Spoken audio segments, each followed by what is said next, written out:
চৰকাৰ আহিল আৰু গ'ল, কিন্তু কোনোদিনে পকীপথৰ মুখ দেখা নাপালে অসম অৰুণাচলৰ সীমামূৰীয়া ডিগবৈ বিধানসভা সমষ্টিৰ অন্তৰ্গত বুঢ়ীদিহিং মৌজাৰ ২ নং ডুমডুমা নগাঁওবাসী ৰাইজে ১৯৬০ চনতে প্ৰতিষ্ঠা লাভ কৰা গাঁওখন হ'ল ২ নং ডুমডুমাৰ নগাঁও। প্ৰায় শতাধিক খিলঞ্জীয় পৰিয়ালে বসবাস কৰি আছে উক্ত অঞ্চলটোত। উক্ত অঞ্চলৰ মূল সমস্যাই হ'ল বৰহুলুং তালপথাৰ সংযোগী মূল পথ।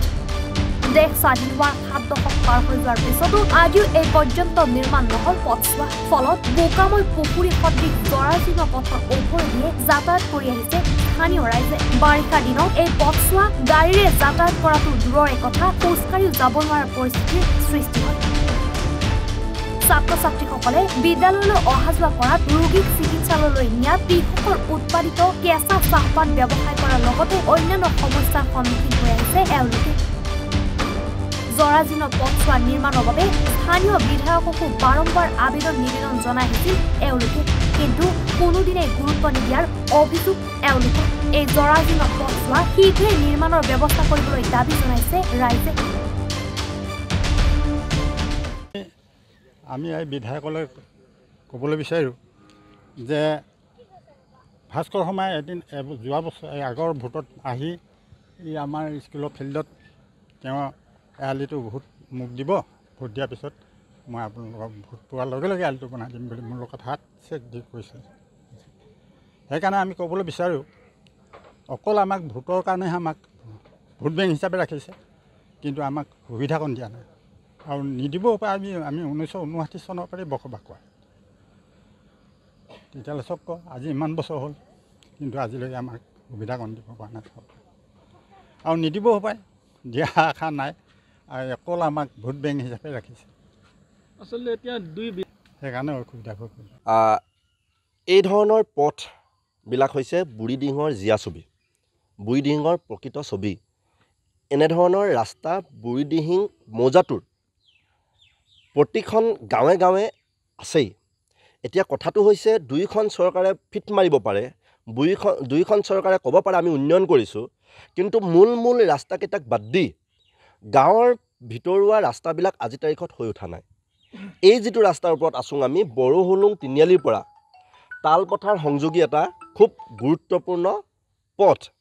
এই পথটোৰে ডুমডুমা নগাঁও, ১ নং ডুমডুমা নগাঁও আৰু ২ নং ডুমডুমা নগাঁও এই ঠাইকেইটুকুৰাক সংযোগ স্থাপন কৰিছে। আৰু এই ঠাইৰ মানুহখিনি একদম প্ৰকৃত পিয়'ৰ খিলঞ্জীয়া। কাৰণ এই খিলঞ্জীয়া শব্দটো এই কাৰণেই টানিছোঁ যে হিমন্ত বিশ্ব শৰ্মাই বাৰে বাৰে কৈ থাকে যে তেওঁ খিলঞ্জীয়া অখিলঞ্জীয়া এই কথা বতৰাবিলাক তেওঁৰ মন মগজুৰ ডিক্সনাৰীত অহৰহ আহি থাকে। তো এই ঠাইৰ মানুহখিনি সুবিধা হোৱাকৈ এই ৰাস্তাটো কৰি দিব লাগে বুলি আমি কৃষক মুক্তি ছাত্ৰ মুক্তিৰ ফালৰ পৰা দাবী উত্থাপন কৰিছোঁ। আমি জিলা সমিতি এটা সজাতি দলে এই গাঁওখনৰ লোকসকলে আমন্ত্ৰণ জনাই আছিল কেইবাদিন ধৰি, মাহ ধৰি। আমি আহি দেখিছোঁ যে এতিয়াতো ৰ'দ আহিলে, বৰষুণ শেষ, এতিয়াও এই গাঁৱৰ মানুহখিনিয়ে এটা ভাল ৰাস্তা উপভোগ কৰিবৰ কাৰণে সুবিধা পোৱা নাই। তো এইটো হৈছে তেওঁলোকৰ এটা গণতান্ত্ৰিক অধিকাৰ। তেওঁলোকৰ স্বাধীন দেশৰ বাসিন্দা হিচাপে তেওঁলোকে এটা ভাল পথ পাব লাগে। তেওঁলোকেওতো কৰ কাটল কম দিয়া নাই, তাৰপিছতো তেওঁলোকে কিন্তু এনেধৰণৰ ৰাস্তা নোপোৱা কথা বতৰাবিলাক সাংঘাতিক হৈছে। এতিয়া আমি অনুৰোধ জনাব খুজিম, আমি যিহেতু প্ৰকৃততে পতা ৰজাজন বেলেগ, আমি পাতিছিলোঁ ভাস্কৰ শৰ্মাক ৰজা, আমি আমাৰ প্ৰতিনিধি হিচাপে নিৰ্বাচন কৰিছিলোঁ 2021 ভাস্কৰ শৰ্মাক। আৰু অন্য এজন আহি ৰজা এই অঞ্চলটোত বাৰে বাৰে কৈ আছে যে মই 52 বাৰ আহিলোঁ, মই 58 বাৰ আহিলোঁ, মই 62 বাৰ আহিলোঁ। এই ধৰণৰ কথা বতৰাবিলাক তেওঁ অহৰহ আপোনালোকৰ এই মিডিয়াৰ বুমবিলাকৰ সন্মুখত ৰাখি আছে। তেখেতলৈকো আমাৰ অনুৰোধ থাকিব যে আমি অতদিন ধৰি ভাস্কৰ শৰ্মাক কৈ আছিলোঁ, ভাস্কৰ শৰ্মাক অনুনয় বিনয় কৰি আছিলোঁ, কিন্তু শ্ৰদ্ধাৰ ভাস্কৰ শৰ্মা ডাঙৰীয়া দিব নিদিয়ে এই এটা টাৰ্ম তেওঁ গুচি গ'ল 5 বছৰীয়া। দ্বিতীয় টাৰ্মটোততো এইখন ৰামায়ণ হৈ আছে, এইখন ৰামায়ণৰ এটা অংশ হিচাপে তেওঁ ইয়াতে বাৰম্বাৰ 62 বাৰলৈকে আহি আছে। কিন্তু তেওঁ কেৱল খালী হাত লৈ ৰাজনৈতিক তেওঁৰ যিটো ভেটি গঢ়িবৰ কাৰণে যে আহি থকা কাৰবাৰটো কোনোবাখিনিত গাঁৱৰ ৰাইজে বা এই অঞ্চলৰ মানুহেও কিন্তু কোনোবাখিনিত সন্দেহৰ দৃষ্টিভংগীয়ে চাইছে। আমাৰ কথাটো একেবাৰে স্পষ্ট, নতুন সমষ্টিত অন্তৰ্ভুক্ত হৈছে ভাল কথা, কিন্তু আমি পতা ৰজাজনৰ ফালৰ পৰা আমি আশা কৰি আছিলোঁ এই ধৰণৰ ৰাস্তাবিলাক পাম বুলি ভাস্কৰ শৰ্মা মহোদয়ৰ পৰা।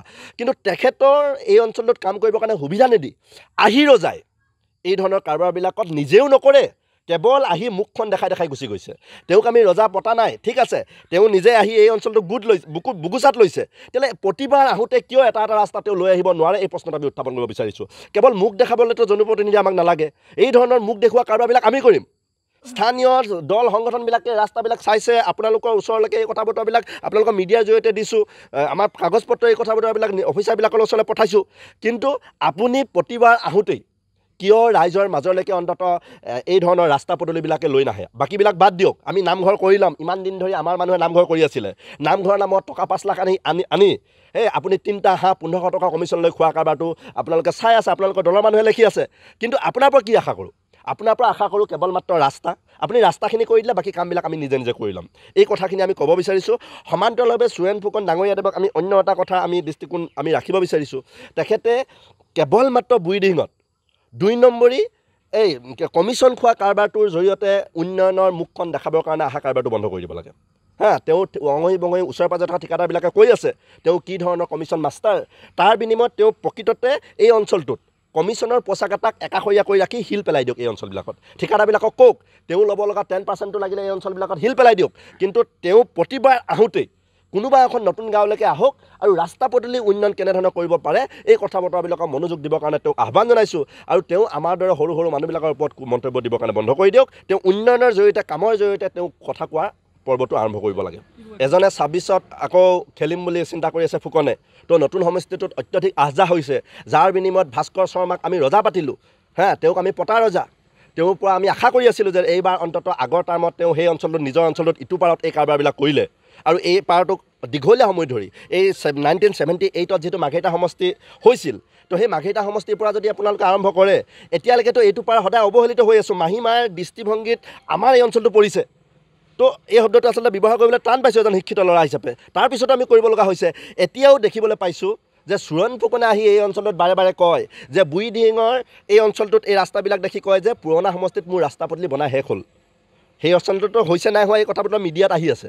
কিন্তু এই অঞ্চলটোক যে তেওঁ যিটো টোপ দি আছে তেওঁ ইয়াতে আহি যিবিলাক মানুহক কি বুলি কয় লোভ দেখাই আছে এই কাৰবাৰটোতকৈ তেওঁ নিজেই যিহেতু বিধায়ক আছেই আজি তাৰিখত প্ৰতিবাৰ আহোঁতে এটা এটা ৰাস্তা কিয় আনিব পৰা নাই এই প্ৰত্যাহ্বানটো আমি জনাব বিচাৰিছোঁ আৰু ভাস্কৰ শৰ্মা ডাঙৰীয়াক আমি অনুৰোধ জনাম আপুনি সহযোগিতা আগবঢ়াওক যে আপোনাৰ পুঁজিৰ পৰাও কিবা কৰি হা আমাৰ এই অঞ্চললৈকে ৰাস্তা দুটা অন্ততঃ পঠাওক আপোনাক এই অঞ্চলৰ মানুহে ভাল পাইছিল ভোট দিছিল জিকাই পঠাইছিল এই অঞ্চলৰ মানুহৰ পৰা ভোট আপুনি কিমান পাইছিল জানে আহিব লগা দিনত আপুনি এই অঞ্চলক প্ৰতিনিধিত্ব নকৰিব পাৰে কিন্তু আপোনাৰ প্ৰতিও আমাৰ অনুৰোধ থাকিব ছাত্ৰ মুক্তি কৃষক মুক্তিৰ ফালৰ পৰা অতদিন ধৰি আপোনাক গালি পাৰি আছিলোঁ আজি আপোনাক একদম ভালভাৱে কৈছোঁ অনুৰোধ জনাইছোঁ আপোনালোকে আপুনিও এই অঞ্চলটোলৈ আহক আহি অন্ততঃ দুটা ৰাস্তা কৰক অন্যথা আহিব লগা দিনবিলাকত আমাৰ এই আপোনালোকৰ জনপ্ৰতিনিধিৰ কাজিয়াখন আপোনালোকৰ জনপ্ৰতিনিধিৰ এই যে কোনে প্ৰতিনিধিত্ব কৰিম কোন সমষ্টিক এই কাৰবাৰটোত গাঁৱৰ ৰাইজে প্ৰশ্ন কৰিবৰ কাৰণে আৰম্ভ কৰিব যে আপুনি এই অঞ্চললৈ খালী হাত লৈ কিয় আহিছে আপুনি কিয় ৰাস্তা আনিব পৰা নাই এই কথা বতৰাবিলাক খুব সোনকালে গাঁৱে গাঁৱে প্ৰশ্ন কৰিবৰ কাৰণে আৰম্ভ কৰিব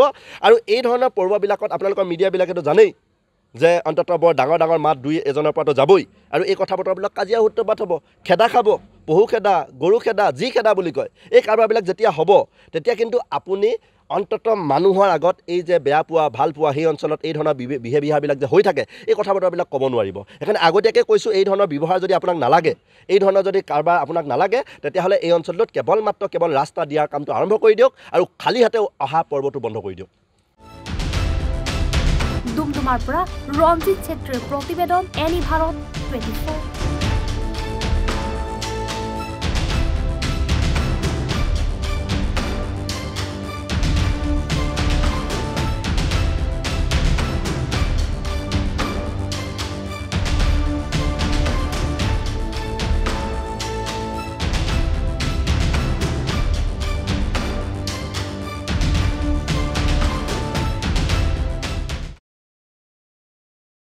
ৰব আপুনি যে এটা অপৰাধ কৰিবলৈ গৈ আছে আপুনি জানেনে এই নাবালিকা গৰাকীক এতিয়াই বিয়াত বহোৱাটো যে এটা অপৰাধ আপুনি জানেনে অপৰাধ কেনেকৈ মোৰ ছোৱালী মোৰ কথা তুমি যিয়েই নোকোৱা ভূঞা 18 বছৰৰ তলৰ যিকোনো কন্যা সন্তানৰ বিয়া দিলেই আইনগতভাৱে এক দণ্ডনীয় অপৰাধ বিয়া দিয়াজন যিমান দায়ী বিয়া পতাজনো সমানে দায়ী এতিয়া তাই পঢ়া শুনা কৰাৰ বয়স খেলা ধূলা কৰাৰ বয়স তাইক খেলিবলৈ দিয়ক পঢ়িবলৈ দিয়ক আৰু চাব এদিন আপুনি তাইক লৈ গৌৰৱ অনুভৱ কৰিব পাৰিব এতিয়াই তাইক সংসাৰৰ বোজা দি তাইৰ ভৱিষ্যত জীৱনটো অন্ধকাৰ কৰাৰ অধিকাৰ তোমাৰ জানো আছে মোৰ ভুল হৈ গ'ল মাজনী মোক ক্ষমা কৰিবা শিক্ষা ল'ৰা ছোৱালী উভয়ৰে প্ৰাপ্য আৰু অধিকাৰ আপোনাৰ কন্যা সন্তানক তাইৰ এই প্ৰাপ্যৰ পৰা বঞ্চিত নকৰাব। বাল্য বিবাহ ভাৰতীয় আইনৰ দ্বাৰা বিহিত এক দণ্ডনীয় অপৰাধ। এনে অপৰাধ কৰি আপোনাৰ কন্যা সন্তানৰ ভৱিষ্যত অন্ধকাৰৰ মাজলৈ ঠেলি নিদিব। এনিভাৰত 24ৰ প্ৰথম প্ৰয়াস জুবিন গাৰ্গৰ গীতৰ প্ৰতিযোগিতা জুবিনৰ গানে কি আনে।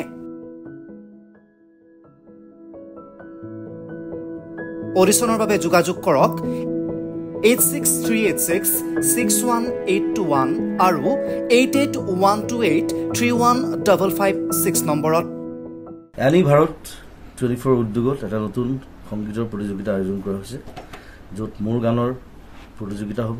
আপোনালোকে তাত প্ৰতিযোগী হিচাপে আহিবলৈ পাৰিব আৰু মোৰ ফালৰ পৰা আন্তৰিক শুভকামনা জনাইছোঁ। আৰু অনুষ্ঠানটোৰ নাম হৈছে গানে কি আনে। সকলোকে মৰম জনাইছোঁ, সকলোৱে আহক, ইয়াত অংশগ্ৰহণ কৰক। Thank you very much. Love U.